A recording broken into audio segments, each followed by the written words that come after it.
Morning Celkon mobile సమర్పిస్తున్న business breakfast షోకి స్వాగతం. ఏషియన్ మార్కెట్స్లో మిక్స్డ్ ట్రెండ్ కనిపిస్తుంది ప్రస్తుతం. కొన్ని మార్కెట్స్ పాజిటివ్గా, కొన్ని మార్కెట్స్ నెగిటివ్గా కనిపిస్తున్నాయి. చైనీస్ మార్కెట్స్లో నష్టాలు కొనసాగుతున్నాయి. సో మన మార్కెట్ సంబంధించి SGX నిఫ్టీ ట్రెండ్ బట్టి చూస్తే స్లైట్లీ పాజిటివ్ ఓపెనింగ్ కోసం మార్కెట్స్ సిద్ధమవుతున్నట్లుగా కనిపిస్తుంది.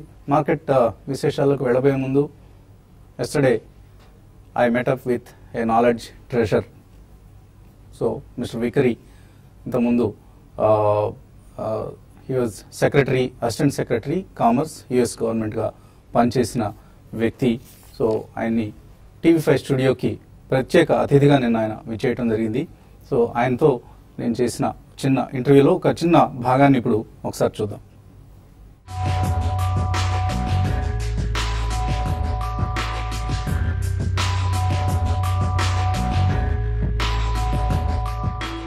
భారత్ అమెరికా ద్వైపాక్షిక సంబంధాలు ఇటీవలి కాలంలో ఈ రెండు దేశాల ప్రజలతో పాటు ప్రపంచవ్యాప్తంగా అందరి దృష్టిని ఆకర్షించిన ప్రధాన అంశం. ఈ నేపథ్యంలో భారత్కు విచ్చేశారు Albright stone bridge group senior director, America Bharat సంబంధాలపై ప్రభుత్వ సలహాదారు శ్రీ రేమండ్ ఈ వికరీ జూనియర్. గతంలో క్లింటన్ హయాంలో అమెరికా ప్రభుత్వానికి అసిస్టెంట్ సెక్రటరీ ఆఫ్ కామర్స్ గా పనిచేయడంతో పాటు ఇరు దేశాల వాణిజ్య సంబంధాలు పటిష్టం కావడానికి వికరీ కృషి చేశారు. 2000 సంవత్సరంలో ప్రెసిడెంట్ క్లింటన్ భారత్ పర్యటన జరిపినప్పుడు యుఎస్ ఇండియా బిజినెస్ కౌన్సిల్ కార్యకలాపాలకు ఆయన నేతృత్వం వహించారు. ప్రస్తుత హైదరాబాద్ పర్యటనలో భాగంగా ఆయన తెలుగు వారితో సంభాషించేందుకు ప్రత్యేక అతిథిగా TV5 స్టూడియోకి విచ్చేశారు. Thank you so much for visiting TV5 studios this morning. Thank you for having me. And is this how many times have you visited the city, and what kind of progress have you observed? Well, I've observed a lot of progress. I was first here in 1964 when I had a Fulbright in South Asia. And in those days, Hyderabad, almost 50 years back. Yeah, Hyderabad was a little sleepy city, very dusty. I can remember the airport was only a single room. And then I've been here a couple more times. I was here as Assistant Secretary with the U.S.-India Business Council delegation. And then when President Clinton came in 2000, I was here. But I can just tell you, since 2000, it's also night and day, and Hyderabad is to be congratulated on being a generator of growth and innovation. All the emerging economies, your relationship with India has been so significant. So what sort of difference or progress have you seen in the relationship between these two countries post Modi administration taking over the reins? Well, I think that there has been a feeling in the United States that with Prime Minister Modi, there is an energy and a desire to be able to move forward and solve problems. It's not that there is any partisanship involved. In fact, I think one of the great things about the U.S.-India relationship is that there is bipartisan support for the relationship in both countries. In the United States, we have Republicans and Democrats who are in favor of it. And of course, in the Clinton administration, I worked very strongly with the UPA government, and now with Prime Minister Modi, there is an energy and perhaps an ability to take decisions, which was perhaps lacking a bit in the last few years of the previous government.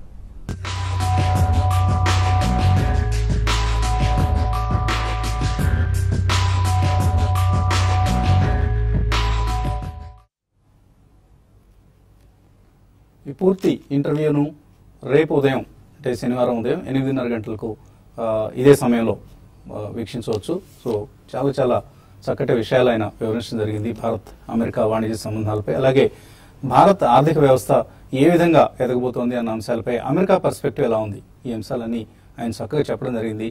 Don't miss out రేపు ఉదయం 8:30కు ఈ పూర్తి ఇంటర్వ్యూని.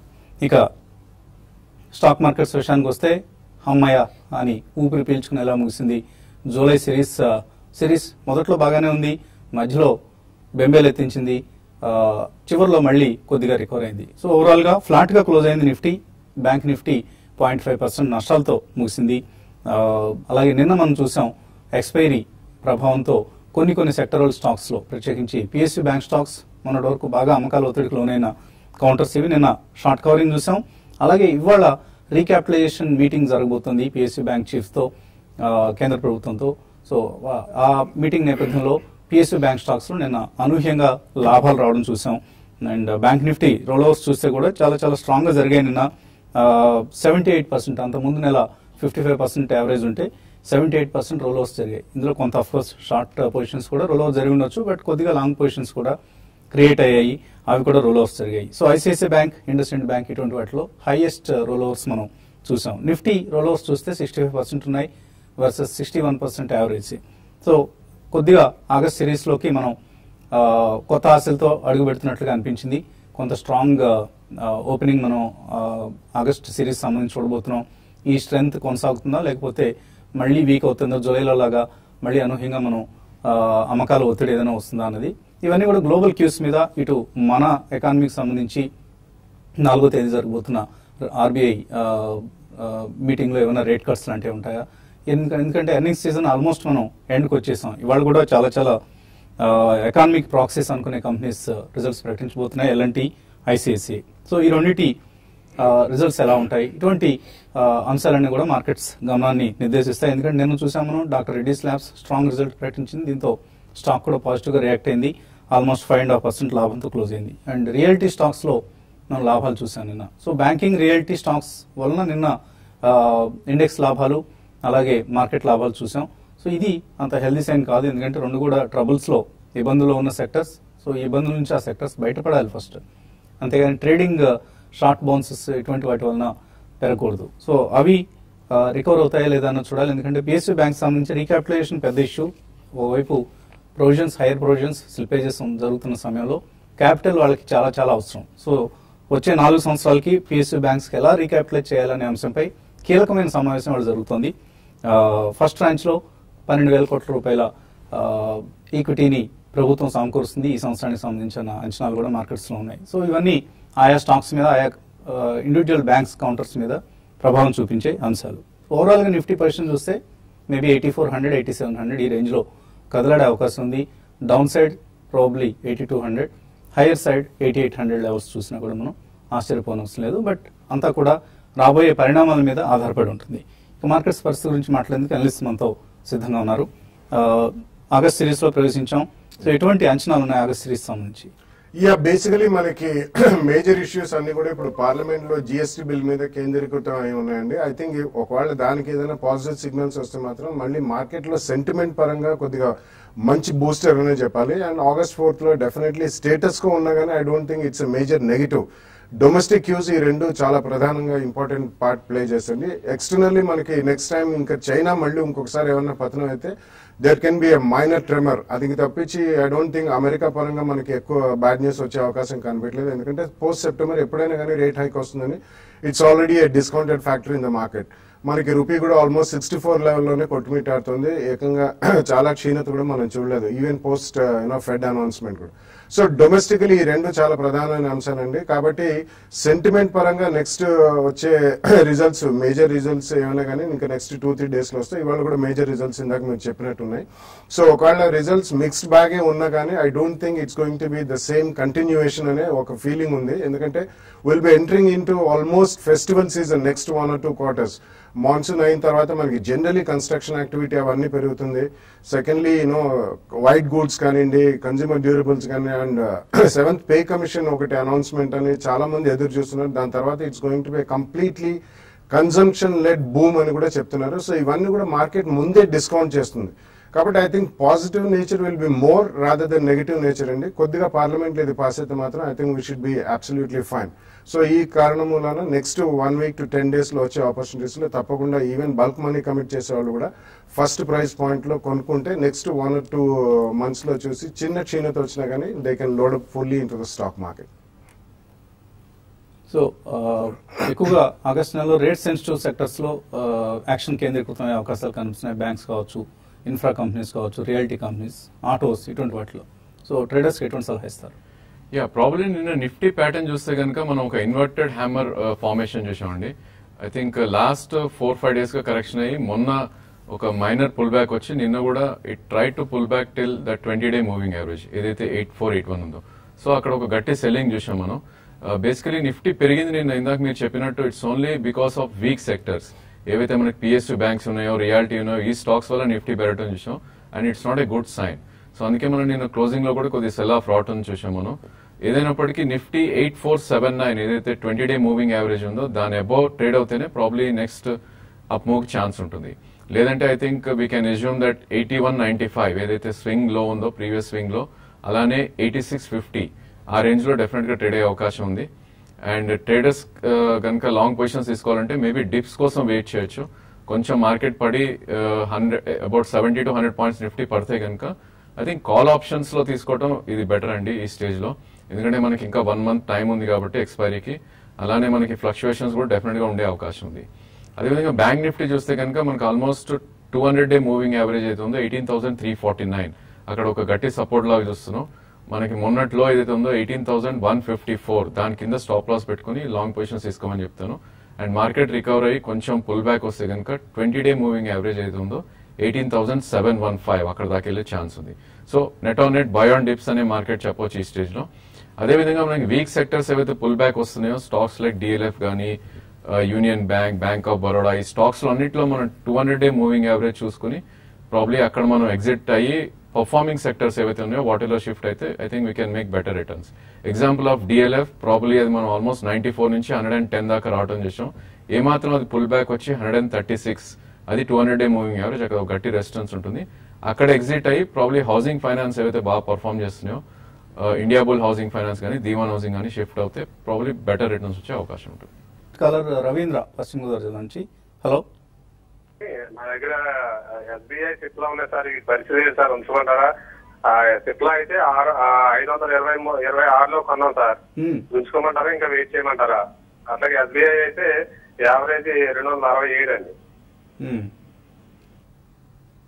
సిప్లా అయితే మంచి profit లో ఉన్నారు, hold చేయొచ్చా? I think SBI probably మీరు ఆల్మోస్ట్ కొంచెం పుల్ బ్యాక్ వస్తే ఎగ్జిట్ అవ్వాలండి. 266 అనేది మనకి 20-day మూవింగ్ యావరేజ్, అక్కడ ఎగ్జిట్ అయిపోండి వీక్ గా ట్రేడ్ అవుతున్న స్టాక్. అదేవిధంగా మొన్నటి స్వింగ్ లో ఏదైతే ఉందో 247 స్టాప్ లాస్ పెట్టి హోల్డ్ చేయండి ప్రస్తుతం. సిప్లా చూస్తే మనకి నిన్ననే ఒక మేజర్ బ్రేక్అవుట్ రావడం చూసాం, ఆల్మోస్ట్ 3 month హై పైన ట్రేడ్ అవడం చూస్తున్నాం. సో డెఫినెట్ గా ఇది మళ్ళా 746 ఏదైతే లైఫ్ టైం అయిందో అది అచీవ్ అయ్యే ఛాన్స్ ఉంది. బట్ మార్కెట్ కరెక్ట్ అవుతే మాత్రం ఇది కొంచెం 690 దాకా కరెక్ట్ అయ్యే అవకాశం ఉంది. బట్ స్ట్రిక్ట్ 706 స్టాప్ లాస్ పెట్టి హోల్డ్ చేయండి. ప్రాబ్లీ 730, 740 దాకా వెళ్ళే అవకాశం ఉంది. తర్వాత కాలర్ సుబ్బారావు హైదరాబాద్ నుంచి. హలో సార్, నేను బాలాగారితో మాట్లాడాలనుకున్నాను సార్. మాట్లాడండి సార్. నేను మా పాప పేరు మీద మొత్తానికి 10,000 ఇన్వెస్ట్ చేస్తున్నా. 150లో నేను నాట్కో 100 తీసుకున్నాను సార్. ఓకే, అలానే హోల్డ్ చేశాను. Very good. డివిస్ కూడా 600లో తీసుకున్నాను సార్. అవి 10,000 రూపాయలు తీసుకున్నాను. ఇంకో 10,000 చేసి మన ఎల్ఐసి హౌసింగ్ తీసుకున్నా సార్ 250లో. ఇప్పుడు ఇంకో 10,000 పెట్టి ఇట్లా ఈ సంవత్సరం ఇట్లా ఆమె మ్యారేజ్ వరకు ఇట్లా ఎవ్రీ ఇయర్ 10,000 పెట్టుకున్నాం సార్. ఇయర్లీ 10,000 నెల ఇయర్లీ 10,000 సార్. ఇయర్లీ ఏదో ఒక స్టాక్ తీసి అట్లా మ్యారేజ్ వరకు పెట్టుకుందాం అనుకుంటాను. ఏం తీసుకోమంటున్నారు? నేను ఇప్పుడు గుడ్. సో ఆయన సంవత్సరానికి 10,000 ఇన్వెస్ట్ చేద్దాం అనుకుంటున్నాను. చక్కటి ఇన్వెస్ట్మెంట్స్ చేశారండి. నాట్కో 150, 600, దివీస్ ఇవన్నీ చాలా చక్కటి ఇన్వెస్ట్మెంట్ చేశారు. ఎల్ఐసి హౌసింగ్ కూడా తప్పకుండా ఉంచండి, it's also a very good company. So అలా మీరు సెక్టర్ లో ఫార్మాలో ఉన్నారు, హౌసింగ్ ఫైనాన్స్ లో ఉన్నారు కాబట్టి I think FMCG companies and private sector banks లో ఎఫ్ఎంసీజీలో ప్రాబబ్లీ మీకు ఎమామి ఉన్న వాటిలో లో ఈక్విటీ అండి. అండ్ రీసెంట్లీ ఒక పెద్ద అక్విజిషన్ చేశారు. అండ్ లాస్ట్ 10 to 15 years లో మంచి రివార్డ్స్ ఇచ్చిన కంపెనీ. సో మంచి షేర్ హోల్డర్ ఫ్రెండ్లీ కంపెనీ, అదొకటి కొనుక్కోవచ్చండి. ప్రైవేట్ సెక్టర్ బ్యాంకుల్లో ఇండస్ ఇండ్ బ్యాంక్ కానివ్వండి, ఎస్ బ్యాంక్ కానివ్వండి, ఇటువంటివి కూడా కొనండి. సో ఇయర్లీ కొద్దిగా అడిషనల్ మనీ వచ్చినప్పుడు పడ్డప్పుడు ఇటువంటి కంపెనీస్ సేమ్ ఇయర్లో అయినా కానీ తప్పకుండా ఇటువంటి బ్యాంకింగ్ అండ్ ఫైనాన్షియల్ రంగంలో అండ్ ఆటోమొబైల్స్ అండ్ ఎఫ్ఎంసీజీ రంగంలో కూడా మీరు ఎక్స్పోజర్ తీసుకోండి. ఐటీ రంగానికి కూడా మంచి చెందినవి. సో స్పేర్ మనీ ఉంటే వీటిలో తప్పకుండా కొనండి.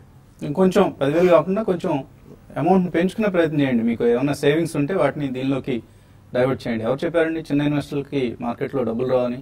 ఇలాంటి ఇన్వెస్ట్మెంట్స్ చేయాలి. చక్కగా మంచి కంపెనీలని ఐడెంటిఫై చేసి మేము చెప్పినప్పుడు బ్రిటానియా లాంటి కంపెనీ చెప్తుంటారు బాలాగారు, ఆ కంపెనీలో ఇన్వెస్ట్ చేయాలి. అంతేగాని ఈ 5 రూపాయలు 10 రూపాయల షేర్ల మీద కక్కుర్తిపడి అందులో దూరుతారు.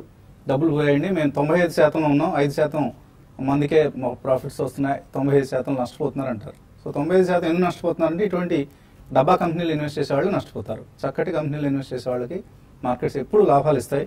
సో రాజు గారు ఇందుకు మనకు చక్కటి ఉదాహరణ. ఆయనకి చప్పట్లు కొడదాం. తర్వాతి కాలర్ లైన్ ఉన్నారు. హలో హలో హలో, చెప్పండి, ఎక్కడి నుంచి మాట్లాడుతున్నారు? కాకినాడ నుంచి అండి, రాజు మాట్లాడుతున్నాను. ఓ సారీ, చెప్పండి రాజు. రిజల్ట్ ఎలా ఉండబోతుందంటే నెక్స్ట్ వచ్చేసి ఐసిఐసి బ్యాంక్ నా దగ్గర 325 రూపాయల్లో ఉన్నాయండి 50 షేర్లు. వాటి పరిస్థితి ఏంటి? ఈ రోజే రిజల్ట్ అండి ఐసిఐసి.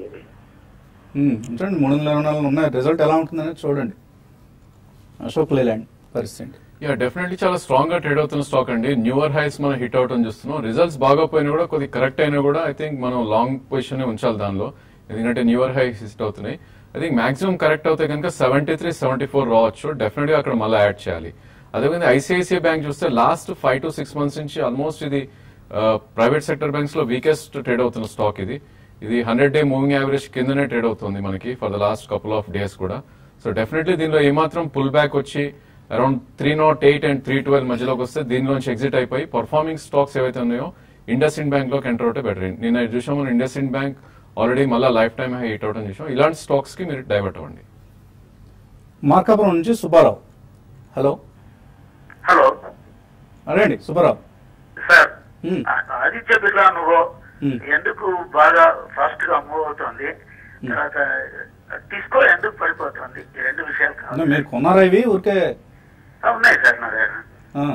ఏ రేట్స్ లో కొన్నారు? ప్రాఫిట్స్ లో ఉన్నారా? రెండు బాగా తక్కువలో ఉన్నాయి సార్. బాగా తక్కువలో ఉన్నవే. ఓకే. సో టిస్కో అయితే బాగా వీక్ గా ఉంటుందండి. కొద్ది రోజులు ఇంకా వీక్నెస్ కొనసాగుతుంది కానీ 6 months to 1 year ఆ సైకిల్ మీద తట్టుకోగలిగితేనే ఉండండి అందులో. Otherwise come out of it. Definitely అండి. మనం గతంలో ఆల్మోస్ట్ మోర్ దెన్ ఏ ఇయర్ మనం చెప్తూనే ఉన్నాం. So commodity based especially metal stocks అన్ని కూడా వీక్ అయ్యే పరిస్థితి ఎక్కువ కనిపిస్తుంది. సో డెఫినెట్లీ టిస్కోలోంచి షిఫ్ట్ అవ్వడమే మంచిది. కానీ ఆదిత్య బిర్లా నువ్వు ఎందుకు మూవ్ అవుతుంది, టిస్కో ఎందుకు పడుతుంది అంటే ఇది కమోడిటీ బేస్డ్ అండి. Aditya Birla Nuvo is a holding company of Aditya Birla group company.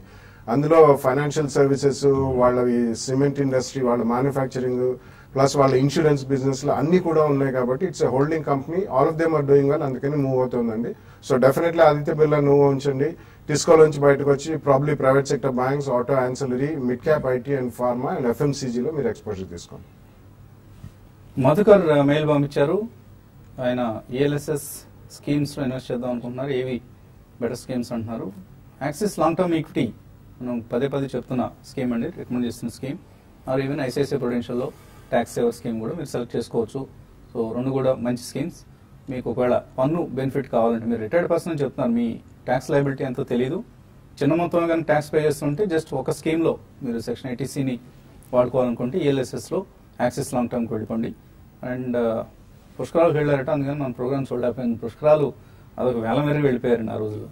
Man industries, Jindal Saw, Unichem labs ఈ రెండు సంవత్సరాల కోసం కొందాం అనుకుంటున్నారు, కొనుక్కోవచ్చు. Unichem labs definitely it's small cap pharma company అండి. అండ్ రీసెంట్లీ ఒక 3-4 quarters అయిన తర్వాత వాళ్ళు మంచి పనితీరు రీసెంట్ క్వార్టర్లో కనబరిచారు. అండ్ వాళ్ళ ఫైలింగ్స్ యుఎస్ లో కూడా మెల్లిగా పెరుగుతుంది. సో డెఫినెట్లీ మీరు కొనొచ్చండి. సో మ్యాన్ ఇండస్ట్రీస్ కూడా చాలా స్మాల్ క్యాప్ ఇన్ఫ్రా స్టాక్ అది. సో రీసెంట్లీ కొద్దిగా యాక్టివిటీ అండ్ యాక్షన్ అనేది మొదలైంది కాబట్టి అందులో కొద్దిగా ఎక్స్పోజర్ తీసుకోండి. కానీ షార్ప్ జెమ్స్ వచ్చినప్పుడు కొద్దిగా ప్రాఫిట్ బుక్ చేయండి. యూనికేమ్ నెక్స్ట్ 2 years కి definitely it's good bet. Berger Paints కొన్నారు గణేష్ 222లో, సౌత్ ఇండియన్ బ్యాంక్ 28లో, ఆంధ్ర బ్యాంక్ 84లో. Hold or exit? I think Berger Paints is a hold అండి. ప్రాబ్లీ ఇది మనం కొద్ది కరెక్షన్ వస్తే ఇంకా యాడ్ చేసుకోవచ్చు, మేబీ అరౌండ్ 212 దాకా వచ్చినా కూడా. సో ఐ థింక్ ఇది హోల్డ్ చేయండి. ప్రాబ్లీ ప్రీవియస్ స్వింగ్ ఏదైతే ఉందో 236 దాకా వెళ్ళే అవకాశం ఉంది. మిగతా రెండు ఆంధ్ర బ్యాంక్ అండ్ మిగతా స్టాక్ కూడా చాలా వీక్ గా ట్రేడ్ అవుతున్నాయి. సో డెఫినెట్లీ ఈ రెండు ఎగ్జిట్ అయిపోండి. డైమండ్ అడుగుతున్నారు, ఎక్సైడ్ రిజల్ట్స్ ఎలా ఉన్నాయి, గతి ఎలా ఉన్నాయి? రెండు కూడా వీక్గా ఉన్నాయండి, రెండు డిసప్పాయింట్ చేశాయి రిజల్ట్స్ పరంగా. సో ఒకవేళ మీరు ఆ పొజిషన్స్ ఏమైనా ఉంటే ఏం చేయాలి? హోల్డ్ చేయొచ్చు. I think Exide is trading very weak అండి. ప్రాబ్లీ మనం గత కొన్ని షోస్ లో కూడా చెప్తాం చూసాం. నిన్న కూడా ఆల్మోస్ట్ స్వింగ్ లో కిందకి రావడం చూసాం. సో డెఫినెట్లీ కొద్ది పుల్ బ్యాక్ వస్తే ఎగ్జిట్, లేదంటే 134 స్టాప్ లాస్ పెట్టుకోండి. అదేవిధంగా గతి కనుక చూస్తే టెక్నికల్లీ చాలా స్ట్రాంగ్ గా ట్రేడ్ అవుతున్న స్టాక్. మేబీ కరెక్షన్ వచ్చి 176 and 180 మధ్యలో వస్తే యూ షుడ్ బై. కేఆర్బిఎల్ 121లో పి శాస్త్రి కొన్నారు, sell or hold? No, it's definitely a hold and they are actually number 1 company in India. Branded rice exports, especially India Gate, Kohinoor, iటువంటి చాలా strong branding basmati exports లో number 1 company. And power generation, rice bran అన్నిట్లో ఉన్నారు. It's a very good company, hold it. Shirish అడుగుతున్నారు, SBI, federal bank, Exide ఇవన్నీ కొనొచ్చు అంటున్నారు. Exide avoid చేయమంటున్నాం అండి. SBI, federal bank కూడా ప్రస్తుతానికి అవాయిడ్ చేయొచ్చు అనిపిస్తుంది. యా డెఫినెట్లీ అండి, అన్ని కూడా వీక్ ట్రేడ్ అవుతున్న స్టాక్. మేబీ ఫెడరల్ బ్యాంక్ కొంచెం కరెక్ట్ అయ్యి 62, 63 వస్తే I think it's a good buy. Salzer electronics 290లో కొన్నారు సుధాకర్, హోల్డ్ చేయొచ్చు. యా రీసెంట్లీ మంచి యాక్షన్ చూసామండి అది ఆ కంపెనీలో, అండ్ ఒక ప్లేస్మెంట్ కూడా జరిగింది. I think you can definitely hold it, they are doing well. SNS Srinivas అడుగుతున్నారు, ఆయన క్యాపిటల్ ఫస్ట్లో మీరు రికమెండ్ చేశారట, ప్రాఫిట్ బుక్ చేస్తున్నారు. ఇప్పుడు నీల్ కమల్, అలాగే CCL products, Zensar, GSC housing, Indoco remedies వీటిలోనే ప్రాఫిట్స్లో ఉన్నారు. విఏటెక్, వాబాగ్ నష్టంలో ఉన్నారు. Hexaware, Ambika cotton, SBI, gold ETF, HSIL, KPIT వీటిలో నష్టాల్లో ఉన్నారు. ఏం చేయాలి? ఖతార్ నుంచి అడుగుతున్నారు. ఇట్స్ ఎ హ్యూజ్ లిస్ట్ అండి. ఐ థింక్ ఎక్కడైతే నష్టాలు ఉన్నాయో అందులో కూడా there are some good companies అండి. So you can wait for another 1 or 2 quarters. Gold ETFs of course అది ఇట్స్ యువర్ పర్సనల్ కాల్, ఎందుకంటే ఈటీఎఫ్స్ రన్ చేయగలిగితే దానికంటే బెటర్ కంటిన్యూస్లీ మీరు ఒక ఫండ్ లో పెట్టుకుంటే మేబీ నెక్స్ట్ 2-3 years లో కొద్దిగా మేబీ 10% పెట్టండి. Rest of the companies 1 or 2 quarters continuous result బాగాలేకపోతే బయటకు వచ్చి పర్ఫార్మింగ్ కంపెనీస్ లో you can stay invested. Padmarani అడుగుతున్నారు, డీసీడబ్ల్యూ 24 రూపాయలు ఉన్నాయి, కంపెనీ ఫైనాన్షియల్ పొజిషన్ బాగానే ఉంది, కానీ ఎందుకని స్టాక్ పెరగట్లేదు? ఇట్స్ ఎ కమోడిటీ కెమికల్స్ అండి, basically caustic soda, chloralkali and soda ash ఇటువంటివి చేస్తారు. It's not a major profitable line in terms of chemicals. Speciality fine chemicals ఇవన్నీ చాలా బాగున్నాయి, కాబట్టి చిన్న స్పాట్ వచ్చినా మీరు అందులో నుంచి మారి performing fine chemicals and speciality chemicals లోకి మారండి. సో చాలా మంది మనకు మ్యూచువల్ ఫండ్స్, ఇన్కమ్ ట్యాక్స్ ఇటువంటి అంశాల గురించి మెయిల్స్ పంపించారు. వీళ్ళందరూ కూడా ఇక్కడ మనం ఇచ్చే 30 seconds 1 minute ఆన్సర్స్ కంటే కూడా డీటెయిల్డ్గా మనం ఇన్వెస్టర్ సమిట్స్లో డిస్కస్ చేయడం జరుగుతుంది ఈ అంశాలన్నింటినీ. సో రేపు ఎల్లుండే జరుగుతోంది మళ్ళీ ఐసిఐసిఐ ప్రుడెన్షియల్, టీవీ5 కలిసి సమర్పిస్తున్న mutual fund summit, FAPCCI building, Red Hills, Hyderabad. ఆదివారం ఉదయం 10 గంటలకు చక్కగా అందరికీ లీజర్గా ఉండే సమయం.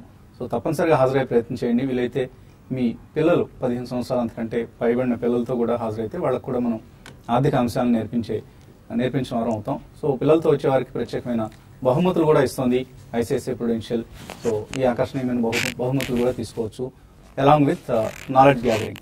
సో ఇది ఇవాల్టి సెల్కాన్ మొబైల్ సమర్పించిన బ్రేక్ఫాస్ట్. మధ్యాహ్నం స్మార్ట్ ఇన్వెస్ట్లో మళ్ళీ కలుద్దాం.